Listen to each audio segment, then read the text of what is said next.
falta, necesito saber si me oís bien o no. Y ya comenzamos a predicar lo que creo y confío que Dios ha puesto en mi corazón esta tarde. Se escucha perfecto, pastor. Bueno, pues para mí es una bendición poder compartir lo que Dios ha puesto en mi corazón esta noche, porque esta tarde creí saber cuál era el mensaje para poder predicarlo y yo hablaba con mi hermano capitán obrero de la iglesia también, porque hasta ahora lo único que he hecho por Cello ha sido dar algún par de estudios, algunos estudios acerca de la historia o el libro de los Hechos de los Apóstoles, pero todavía no había predicado. Entonces, a modo de mensaje completo, bosquejo sí, pero mensaje no. No sabía cómo hacerlo ni cómo empezar, porque en esto de Cello aproximadamente llevo una semana, no soy nuevo prácticamente. Pero echándole un ojo a un mensaje que recibí hace algún tiempo, un mensaje antiguo, por decirlo de alguna forma, porque lo recibí hace algún tiempo, el Señor me llevaba a leerlo y leyéndolo, porque todos los mensajes que recibo los escribo, y leyendo este mensaje, pues el Señor me daba algunos puntos, algunas pautas para volver a reeditar este mensaje. Y cuando yo lea el versículo, habrá algunas personas que en la iglesia sí lo hayan escuchado, pero este mensaje es prácticamente completamente distinto. Tiene algunas cosas que sí, que son aplicativas al anterior mensaje que recibí en su día, pero es completamente distinto. Así que sin más demora me gustaría que todos aquellos que tienen su Biblia pudiesen acompañarme, por favor, a leer en el libro de 1 de Samuel, capítulo 1 y versículo 9. Y yo voy a rogar, por favor, que mi hermano Arami, siervo del Señor, si él está con nosotros, que creo que sí. Le veo que no está conectado, bueno, no importa. Pues vamos a estar leyendo la palabra del Señor, todos aquellos que puedan y me acompañen al libro de 1 de Samuel, por favor, capítulo 1 y versículo 9. Si estás, Arami, vale, pues podemos leer en el capítulo 1, versículo 9 de igual. Del libro de 1 de Samuel, dice la Biblia de este modo: y se levantó Ana después de que hubo comido y bebido en Silo. Y mientras el sacerdote Elí estaba sentado en una silla junto al pilar del templo del Señor, ella con amargura de alma oró al Señor y lloró abundantemente. Bien, la historia que hemos leído es bien conocida, pero vamos a hacer una sinopsis rápidamente para que podamos entrar mejor en el papel de esta historia. La Biblia nos enseña que esta historia está compuesta por un matrimonio de 3 personas. Perdón, me caí. Nos quedemos al principio leyendo el texto que hemos leído y decíamos que esta historia es una historia bien conocida, pero que íbamos a hacer una sinopsis rápidamente para que pudiésemos entrar mejor en el papel de la historia. La Biblia nos enseña que esta historia está compuesta por un matrimonio de 3 personas. Y digo bien de 3 personas y no me estoy equivocando al decir dicha cantidad, porque en aquel tiempo había una ley, y era que cualquier hombre se podía casar con una mujer por 2 motivos. El primero era porque la amara y el segundo era para levantar descendencia. Pero si la esposa a la cual amaba no podía levantarle descendencia, entonces el varón podía casarse de nuevo con otra esposa para levantar descendencia. Por eso el Cana primeramente se casó con Ana, capítulo 1, versículo 5, dice la Biblia, porque la amaba, y después se casó con Penina. Sabemos que fue en este orden, porque si se llega a casar con Penina primeramente al haberle levantado descendencia, entonces ya no tendría por qué haberse casado con una segunda. Pero al casarse con Ana y no levantarle descendencia, entonces tuvo que tomar a Penina como esposa. El capítulo 1 y versículo 5, la Biblia nos dice que se casó con Ana precisamente porque la amaba, pero al no levantarle descendientes, entonces se casó con Penina. Y cada año dice el texto bíblico que subían el Cana, Penina y Ana, y subían también con sus hijos, fruto de la relación que había tenido con Penina, capítulo 1, verso 3 y verso 4 del libro de 1 de Samuel.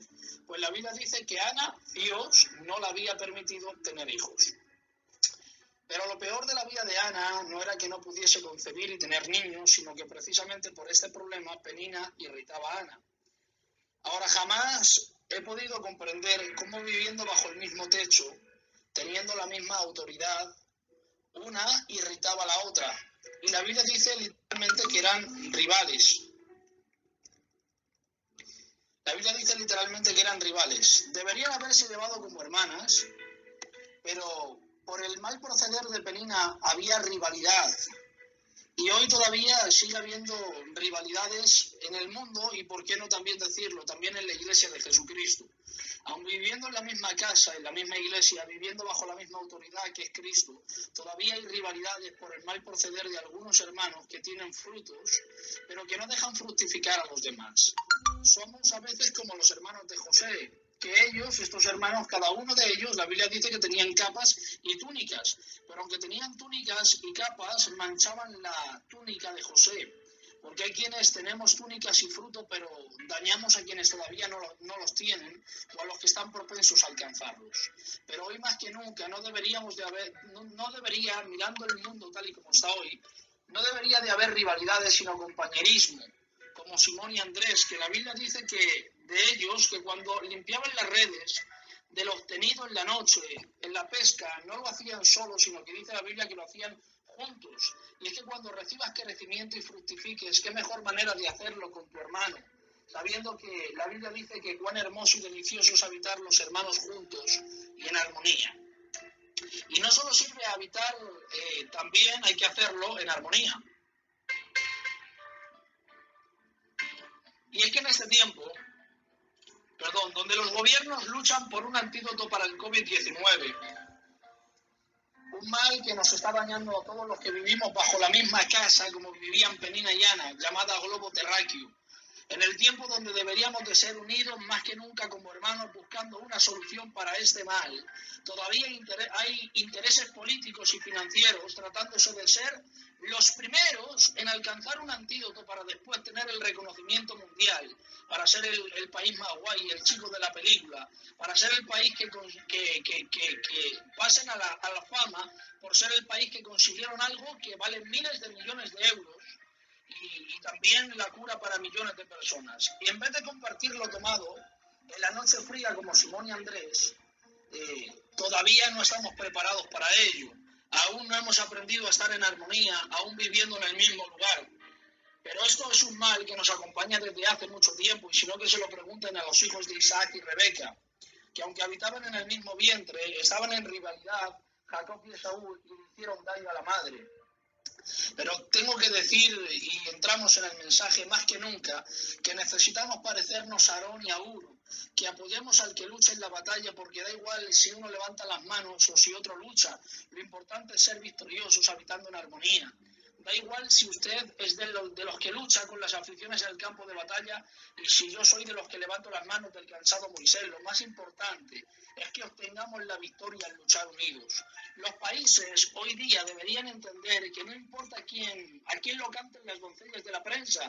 La Biblia dice que cuando David luchó contra el gigante y lo venció, cuando vinieron a la puerta de la ciudad, hubieron unas mocitas, unas doncellas que empezaron a cantar Saúl mató a sus miles, al rey Saúl, pero David, el jovencico, mató a sus 10.000. Cuando escuchó este cántico, el rey Saúl dice, desde entonces no miró con agrado Saúl al joven David por aquel cántico de las doncellas. Y es que creo que los países a día de hoy deberían entender que no importa a quién lo canten las doncellas de la prensa, sino que haya victoria, si por España o por China, da igual, si por Israel o por Alemania. El hecho es que debemos luchar todos en este tiempo tan malo como el que estamos viviendo, bajo la cobertura de la unidad, para que de algún modo disfrutemos. Y si en el camino uno cae, el otro tenga la capacidad, aunque no lo vea físicamente, por lo menos levante un teléfono y le dé palabras de aliento y lo pueda levantar, para seguir creciendo aún más, aún en medio de la adversidad. Y como dice el libro de Éxodo, capítulo 1 y versículo 12,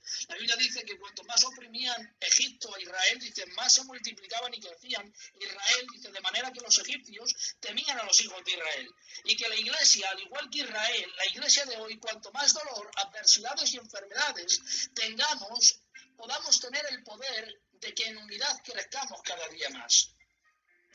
Ahora, volviendo al personaje de Penina, siempre hemos hablado de Penina. Y se ha dicho que esta era la que irritaba a Ana, la que le hacía la vida mártir a Ana. Sin embargo, estudiando me di cuenta del por qué Penina tenía esta actitud con Ana, y era porque Penina era estéril. Y me dirás, Josué, te estás equivocando, pues quien era estéril, según la Biblia, era Ana, ya que Dios no le había concedido tener hijos, es cierto. Pero Penina, su nombre significa belleza estéril. O aún más, otro denominativo, árbol frondoso sin fruto. Penina podía concebir fruto en el interior del vientre solamente, quiero que recibas esto, pero no en el exterior. En el exterior no tenía vida. Prueba de ello era que como no tenía vida, andaba metiéndose en la vida ajena, en la vida de Ana. Y es que siempre habrá, en medio de nuestros medios o incluso en medio de nuestras iglesias, personas que andan metiéndose siempre en la vida ajena y nunca en la suya. Estos son cristianos denominados peninas, tienen fruto en el interior del vientre del local del culto, pero una vez que salen son bellezas estériles, son árboles frondosos que no tienen fruto. También los hay que somos como Penina, solo tenemos la capacidad de dar fruto en el interior de la prueba, en el interior del dolor, en el interior de la enfermedad, en el interior del terremoto, como el carcelero de Filipo, que solamente pudo arrepentirse cuando vino el terremoto, pero no antes. Pero cuando eso desaparece, también desaparece nuestro castillo de naipes espiritualmente hablando. Es por eso que debemos hacer un stop. Debemos de hacer un stop en nuestra vida y entender que no debo de ser fiel solo en el interior de una iglesia o en el interior de una prueba, sino que en la adversidad busco a Dios, pero en la prosperidad sigo buscándolo para agradecerle todo lo que hace conmigo.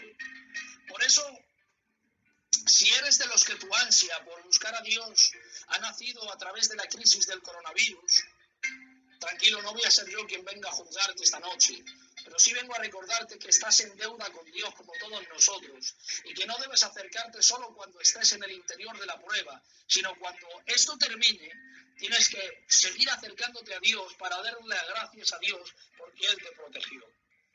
Una gran lección también que hemos dejado atrás en el anterior pasaje es que el ser madre a Penina no le fue suficiente, no fue la pieza del puzzle del rompecabezas para ser feliz, porque hay quienes son madres, hay quienes lo son y andan metiéndose en las vidas ajenas para seguir siendo feliz porque no lo son.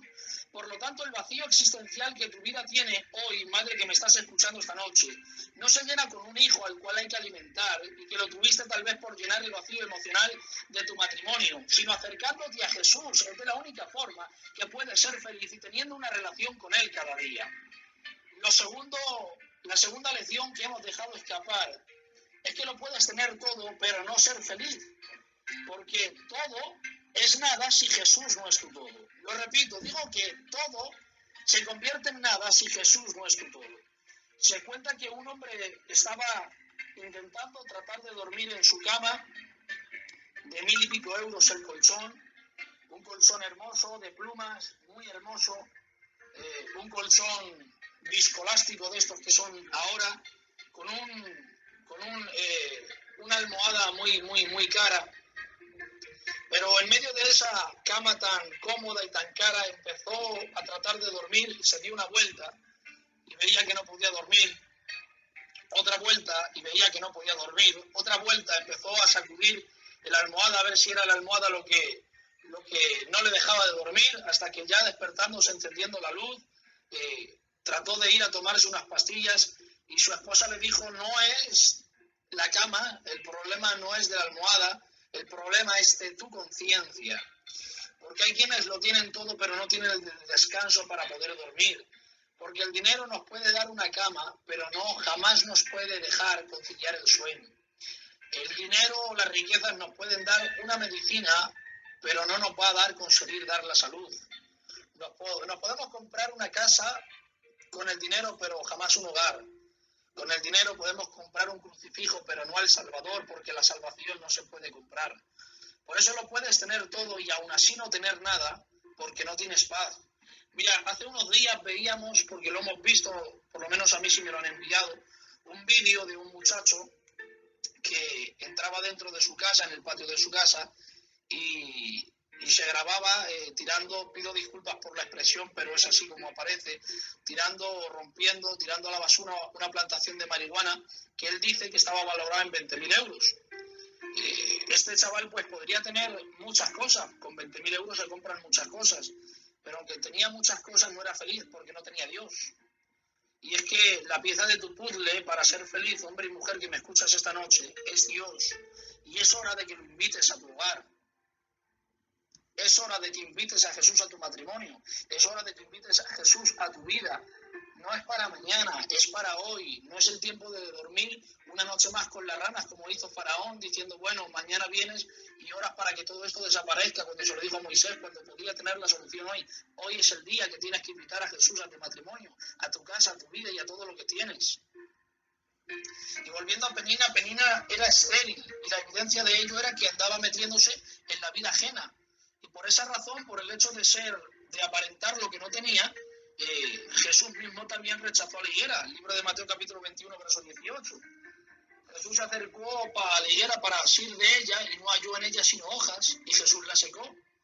Porque la higuera es un tipo de árbol que cuando tiene hojas es la evidencia de que también tiene fruto. Luego quiere decirse que lo que la higuera hizo fue exhibir algo que no había en su interior y Jesús lo secó. Porque Dios se... Perdón, me llamaron y se cortó. Pastor, te has caído. Decía, porque es que me han llamado 2 veces y he tenido que contestar. Perdonad, me he caído. Decía que era la hora, no sé dónde nos quedemos, pero decía que era la hora de que invitáramos al Señor a nuestro hogar, a nuestro matrimonio, a todo lo que tenemos, porque podemos tenerlo todo, pero si no tenemos a Dios, no seremos felices. Y estaba volviendo ahora al tema del personaje de Penina, que Penina era una mujer que exhibía lo que no tenía, porque aunque tenía fruto en el interior del vientre, pero en el exterior no tenía vida, y la evidencia de ello era que andaba metiéndose en la vida ajena. Y el hecho de exhibir lo que uno tiene a Dios no le agrada, tanto es así que la Biblia dice que por esta razón Jesús rechazó a la higuera. Mateo capítulo 21, verso 18. Jesús se acercó para asir de ella y no halló en ella sino hojas. Y decíamos que Jesús la secó porque la higuera es un tipo de árbol que cuando tiene hojas es la evidencia de que también tiene fruto. Luego quiere decirse que lo que la higuera hizo fue exhibir algo que no había en su interior y Jesús lo secó. Porque Dios seca a aquellos que exhiben lo que no tenemos. Dios no necesita gente que aparente vida en el exterior y no tenga vida en el interior, sino que ha llegado el tiempo. El 22 de marzo de 2020, en este año 2020, ha llegado el tiempo de ser lo que somos tanto en los locales de culto, cuando se puedan realizar cultos, como ahora realizando cultos virtuales. Gente que viva dando fruto en todo lugar y en todo momento. Hombres y mujeres como el hombre del capítulo 1 del libro de los Salmos, que dice la Biblia, bienaventurado el varón que no anduvo en consejo de malos, ni estuvo en camino de pecadores, ni en silla de escarnecedores se ha sentado, sino que en la ley del Señor está su delicia, y en su ley medita de día y de noche, dice la Biblia. Este será como árbol plantado junto a corrientes de agua, que da su fruto en todo tiempo, y su hoja no cae, y todo lo que hace prosperará. Así que necesitamos no solamente dar cultos en el exterior de nuestra apariencia, sino que allá donde estemos, tanto en un local pudiendo hacer culto, cuando se puedan realizar o ahora realizando cultos virtuales, necesitamos a gente que viva dando fruto en todo lugar y en todo momento. Por eso es que Dios nos da la primera lección haciéndonos entender que Dios no busca gente que exhiba lo que no tiene, sino gente que dé fruto de Dios en todo tiempo. Bien, el segundo personaje que nos muestra esta historia es un personaje que encierra un gran principio de Dios para nosotros. Este es Elcana, el marido de Ana, la autoridad incomprensible. La Biblia dice, o seguramente la historia cuenta que había sido seguramente en la antigüedad levita, ya que él venía de la descendencia de los coatitas. Era hijo directo de Coat. Era un hombre acostumbrado a las asambleas. Era un hombre acostumbrado al ver la autoridad como algo familiar, al ver ejercer la autoridad como algo natural en casa. Seguramente había visto a sus antepasados ser autoritarios y demostrar el gobierno de Dios por medio de ellos, porque ellos eran levitas. Y tanto es así que ahora él, con el pasar del tiempo, y seguramente no cuidarse, se estropeó. Porque el que no se cuida se estropea. Pues puedes escuchar 14 mensajes semanales en serio y escuchar 156 canciones a la semana. Si lo que haces no lo haces con una pasión ordenada y teniendo conciencia de saber que lo que estás haciendo no es por entretenimiento, al no tener que hacer nada sino por pasión, va a ser en vano todo lo que hagamos. Elcana ha visto y ha sido criado de una manera donde le han hecho saber que el hombre de la casa debe ser autoritario, sin importar nada. Y ese ha decidido ejercer lo que ha aprendido durante sus años pasados al ver a la mujer que amaba, a Ana, llorar y estar con su rostro triste por no poder concebir. Y este va y le suelta, 1 Samuel capítulo 1, versículo 8, la declaración más terrorífica que yo he escuchado decirle un marido a su esposa, bíblicamente hablando. No comprendiéndola, le dice: ¿acaso no te soy yo mejor que 10 hijos? Qué incomprensible era Elcana, creyéndose ser la última Coca-Cola del desierto. Se estimaba tan alto él a sí mismo que creía que él podía cubrir todas las necesidades que surgieran en su hogar. Y es que, queridos hermanos y hermanas, debemos darnos cuenta que hay necesidades que debemos y podemos solucionarlas, pero que hay situaciones en nuestro hogar que no cambiarán por más esfuerzo que hagamos nosotros, porque no se arreglan con nuestro esfuerzo, sino con la visita de Dios.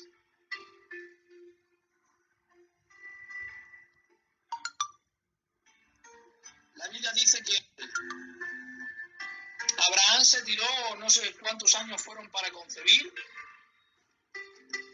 y luchando con aquella situación, tantas lágrimas había derramado Abraham por cambiar aquella situación.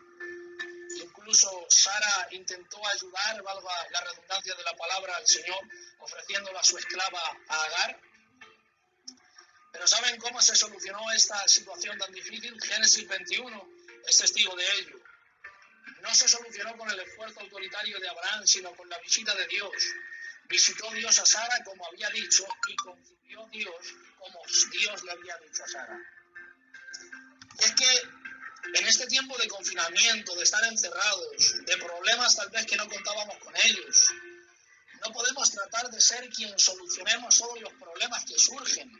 Debemos entender que como humanos tenemos límites y el único que puede solucionar esa situación se llama Dios. Elcana no comprendió esto y quiso ponerse a la altura del deseo de Ana diciéndole: no te soy yo mejor que 10 hijos. ¿Qué estaba diciendo Elcana en realidad? Bueno, él estaba estableciéndose como autoridad en casa por encima de 10 hijos. ¿Saben qué significa el número 10 dentro de la simbología bíblica? Significa literalmente gobierno divino. Él creía que era mejor y más eficaz su autoridad aprendida y traspasada de generación en generación que el gobierno divino. Y es que muchas veces creemos tenerlo todo porque hemos resuelto 4 situaciones relativamente fáciles de resolver en nuestra vida. Pero cuando llega la situación realmente complicada en nuestra vida, la que no esperábamos, la que como en el día de hoy se sale de nuestros controles, que no podemos hacer nada por cambiarlo excepto quedarnos en casa y ver cómo siguen creciendo los contagios y van en aumento los muertos en una larga lista en todo el mundo. Es entonces donde, como Elcana, debemos comprender que nuestra situación no la arreglamos nosotros con nuestras ideas y esfuerzos, sino que a no ser que sea el gobierno, no el gobierno terrenal, sino el gobierno divino el que entre en acción, no conseguiremos absolutamente nada. Y debemos, con nuestro clamor, pedir al que tiene todas las soluciones esta noche. Y que como Naamán vayamos al Dios de los cielos para ser sanos de esta terrible enfermedad. Que como la viuda vayamos a Dios sabiendo que el aceite no cesará y que Dios no cesará de bendecirnos. Aunque no haya locales para hacer cultos, pero mientras haya vasijas dispuestas, y mientras haya vasijas dispuestas, Dios se encargará de llenarlas. No seamos insensatos, entendamos que hay situaciones que nuestra educación no pueden cambiar y nuestra queja tampoco. Que como decía aquel predicador inglés Spurgeon, la queja, lo único que hace es el humo que ennegrece el techo de nuestra vida, pero la adoración son las arterias que mueven el brazo omnipotente del Señor para actuar. No es responsabilidad nuestra arreglarlo todo. Es hora de rendirnos ante Dios y saber que la solución no la tenemos nosotros, sino Dios. Y en estos terribles momentos de adversidad, de dolor, de enfermedad tal vez, pero digo a Dios a voz en cuello que Dios sigue siendo todopoderoso. ¿Cuántos me siguen? ¿Cuántos me dejan seguir un poquito más? Amén, pastor, sigue. Amén, pastor, sigue. Amén, gloria a Dios. Sigue, pastor, estamos disfrutando. Sigue, pastor.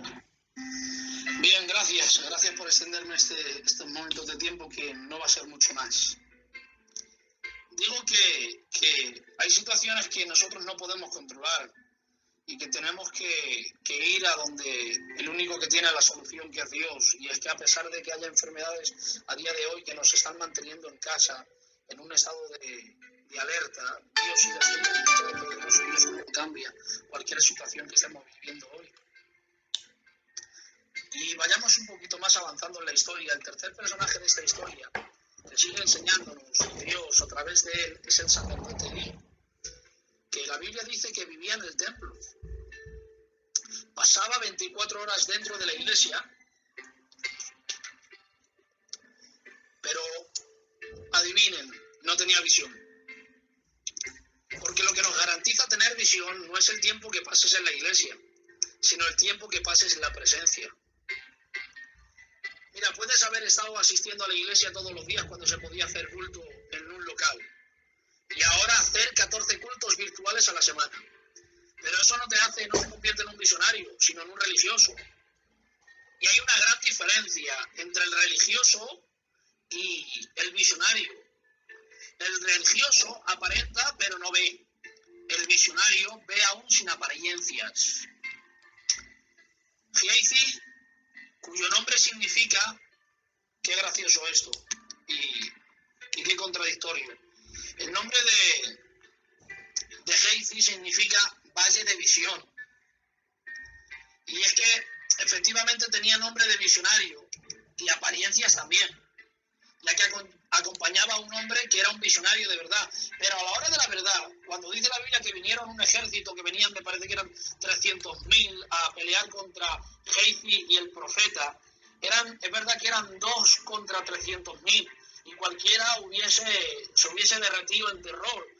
Pero los que tienen visión, tienen la visión del Señor y ven quienes les defienden, no se aterrorizan por muy grande que sea el problema que tienen enfrente. Por eso, a pesar de que había 300.000 o 200.000 que peleaban en contra del profeta y de Gehazi, la Biblia dice que el profeta estaba tranquilo mientras que Gehazi estaba aterrorizado.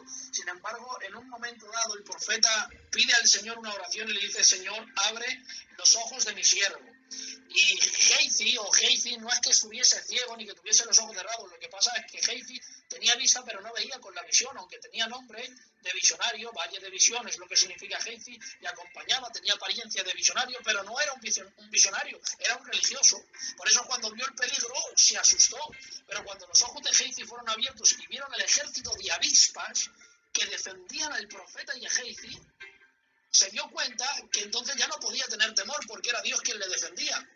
Quedó demostrado que era un religioso, no un visionario, porque la diferencia entre el religioso y el visionario es que el religioso aparenta mientras todo anda bien, pero ante el fuego de la situación difícil, como el oro que no es, que es falso, es consumido. Pero el que es visionario aparece en el momento del dolor y de la adversidad para dar pan al hambriento, y como el profeta sanar la olla que está envenenada. Tenemos que recordar, y esto es una frase que escuché a mi amigo José del Centro, pero me hace mucha gracia y es una gran verdad. Tenemos que recordar que ir al burger, que daríamos ahora mismo más de 10 aquí, 10 o 12 euros por una hamburguesa del burger. Recuerda que ir al burger muchas veces no te va a convertir en una hamburguesa. Y tener el culto como un entretenimiento no te hace cristiano.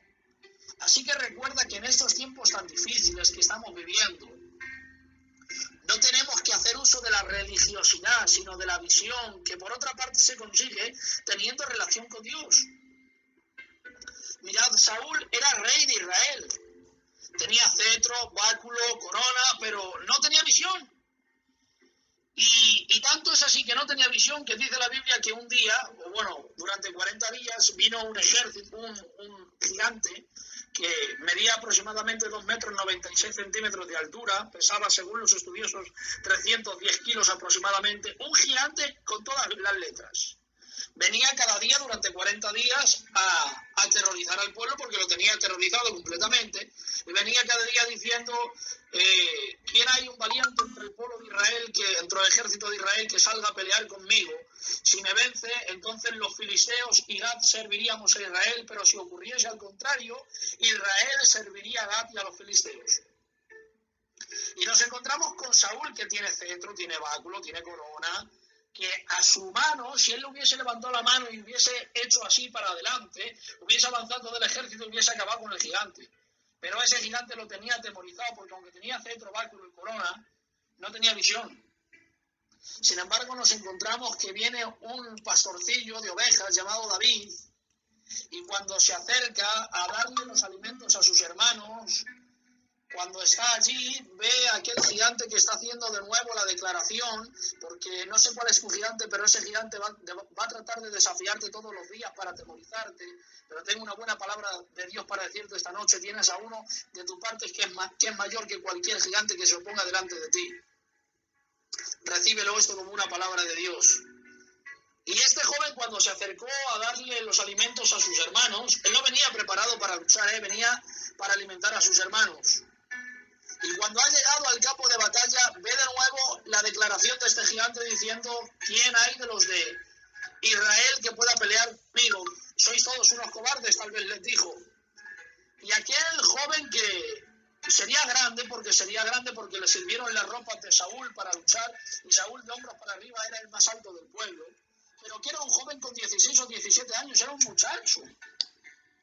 Ese escucha la declaración del gigante y dice literalmente: ¿quién es este incircunciso que está desafiando a los escuadrones, en plural, del Dios viviente? Cuando yo leí esto por primera vez, tuve que leerlo más de 2 veces, porque no entendí por qué David aquí hablaba en plural y dice escuadrones del Dios viviente en vez de decir escuadrón del Dios viviente. Porque en el valle de Ela había una batalla que era la que estamos tratando.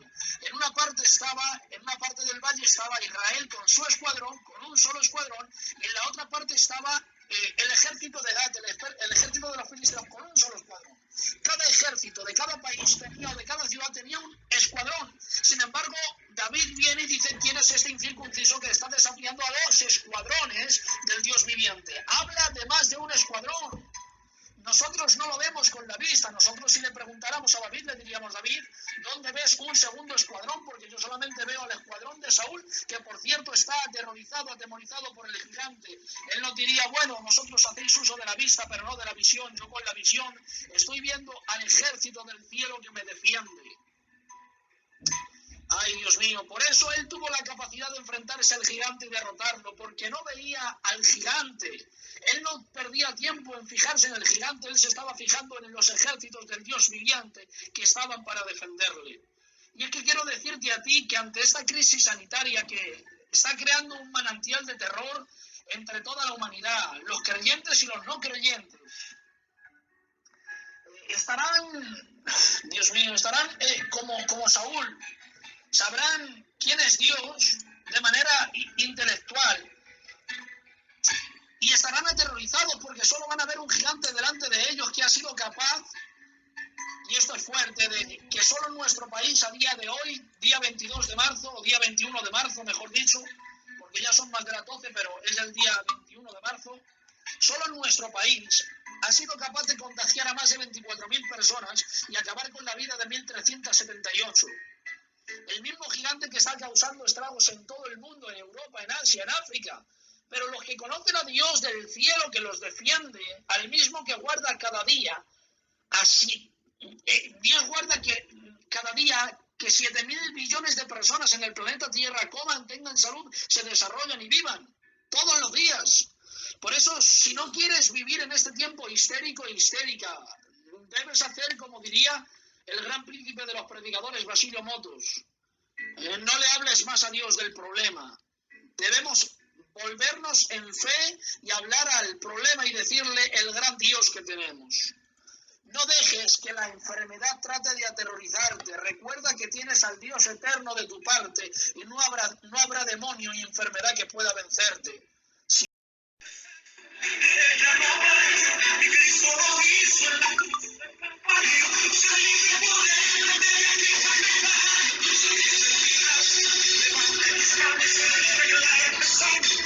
No le hables más a Dios del problema. Debemos volvernos en fe y hablar al problema y decirle el gran Dios que tenemos. No dejes que la enfermedad trate de aterrorizarte. Recuerda que tienes al Dios eterno de tu parte y no habrá demonio ni enfermedad que pueda vencerte.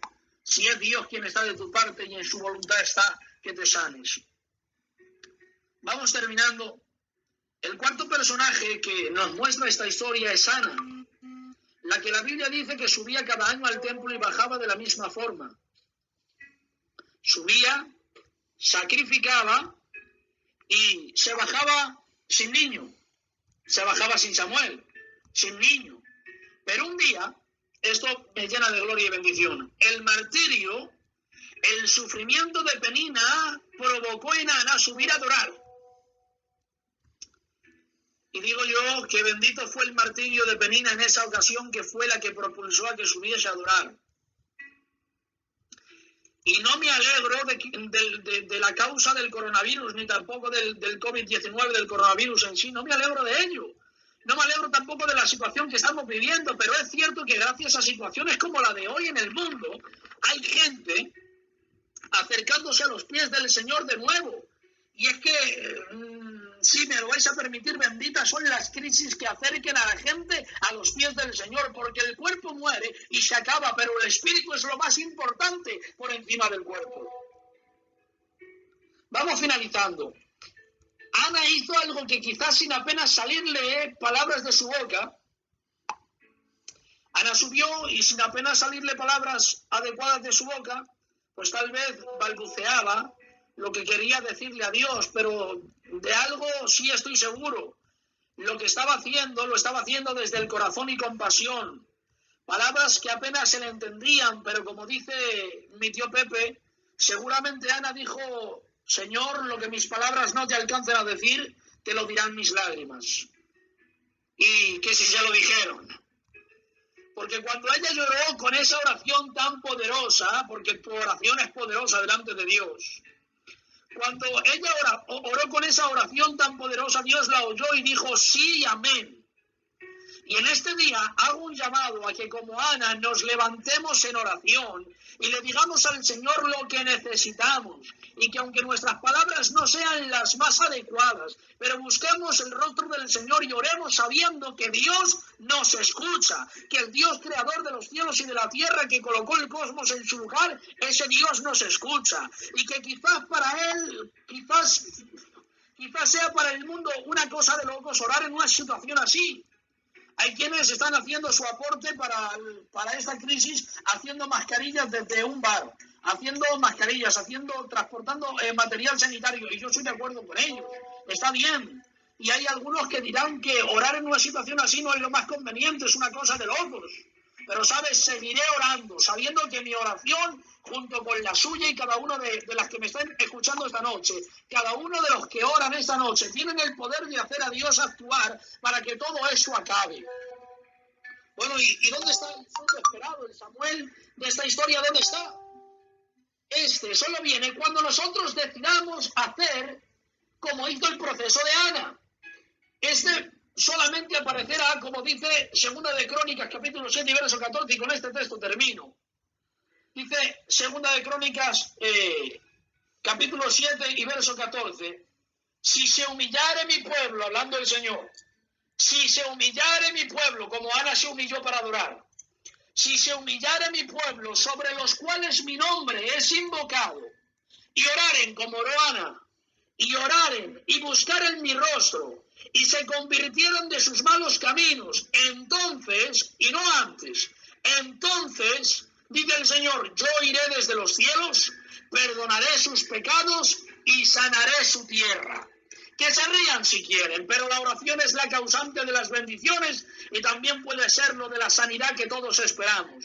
Así que cierra tus ojos ahí donde estás y vamos a pedirle a Dios en oración, solo unos instantes, vamos a pedirle lo que necesitamos. Vamos a pedirle sanidad por aquellas personas que están sufriendo por este azote de enfermedad que está azotando al mundo. Vamos a seguir orando por cada uno de sus siervos, a orar por la vida de Diego, a orar por la vida de Carlos, a orar por la vida de Jesús, más conocido como el Chule, a orar por la vida de cada uno de ellos, a orar por José, a orar por todos aquellos que sabemos y también que no sabemos, por todos los enfermos que están siendo contagiados en este mundo. Y vamos a estar haciendo una oración simplemente. Cierra tus ojos ahí donde estás, el mensaje ya hemos terminado. Pero voy a pedirte que estés adorando al Señor unos momentos nada más, pidiéndole al Espíritu Santo que Él venga sanando, que Él venga restaurando, que Él venga levantando, que Él venga fortaleciendo